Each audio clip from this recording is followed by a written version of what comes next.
So Jake Paul vs Nate Diaz is around the corner and will be happening this Saturday on August 5th in Dallas, Texas. If you didn't know, this fight was actually announced back in April of this year. They also had a launch press conference quite recently as well, and it was interesting to say the least. Eric from Better Media here. My question's for Nate. Nate, I'm actually a boxer myself, and I've been trying to get into this undercard. I'm just wondering if you think I could fight your brother Nick. If he's anything like you, I think I'd beat his ass. Where I come from, people like that get slapped. Brother, where you just gonna walk around the streets or some shit? All my homeboys see you right now.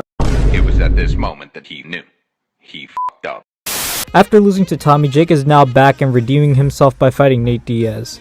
Gets back to fighting retired UFC fighters, it seems. All jokes aside, to be fair, Jake has been wanting to fight Nate Diaz for years, so I guess it kinda makes sense.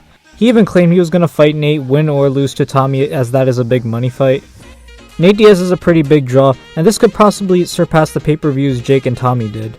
Mostly people from the UFC community are excited for this fight, as Nate is also a big draw in that sport itself.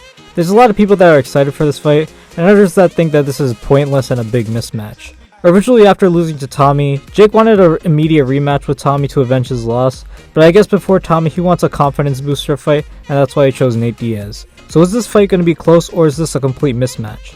I mean, let's be honest, it's pretty much a mismatch if you really think about it.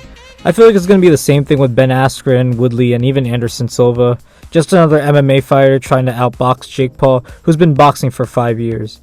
MMA and boxing are completely different sports, and Jake himself has dedicated his life these past few years purely to boxing, while these other guys are mainly MMA fighters and compete in a different sport that has a different rule set. But again, Nate Diaz is very tough and could possibly even give Jake some problems. But overall, it mostly depends on how much Jake has improved since the loss to Tommy Fury. Jake has that edge over Diaz as he has been living and training like a boxer these past few years. Despite the loss to Tommy Fury, Jake gained a lot of experience from that, and he seems like he's improving in his training.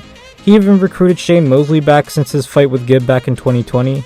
I feel like we'll see a more dangerous Jake Paul this time around, and honestly, I don't think Nate is going to be ready for that.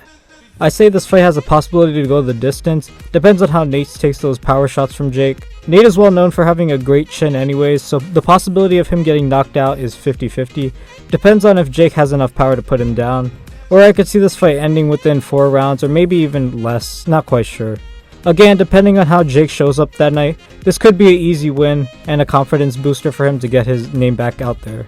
Nate is a decent boxer, but again, Tyron Woodley and Anderson Silva, they were decent at boxing, but they lost to Jake Paul, who's been doing it for years. If Nate can take those shots from Jake, this does have a possibility to go the distance, but we'll just have to see what happens in this fight. Right now, I still feel like Jake will win this either dominantly or with a vicious knockout. After this fight, I think Jake wants to go for either Conor McGregor or get that Tommy rematch and run it back. Or maybe we can get that KSI fight early next year, and I feel like that's the next fight Jake should take, to be honest. Just do the fight with JJ for the culture, please. Like, we've been all waiting for this fight since 2020.